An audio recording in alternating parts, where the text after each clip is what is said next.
Okay guys, sekarang dah pukul lepas tarawih sekarang ni. Just nak cek ikan dalam ni. Okay, ada goldfish, tarago, dan tu ikan bandaraya guys. Tu. Jadi saya nak tanya sesuatu.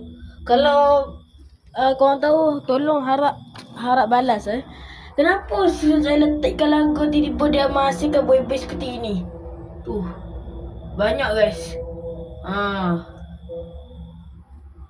Jadi memang pelik lah. Ni ikan lagu saya. Ikan lagu je yang menghasilkan buih-buih macam ni. Ni goldfish. Tu bawah tu dia ada apa nama ni? Saya ada kuro-kuro.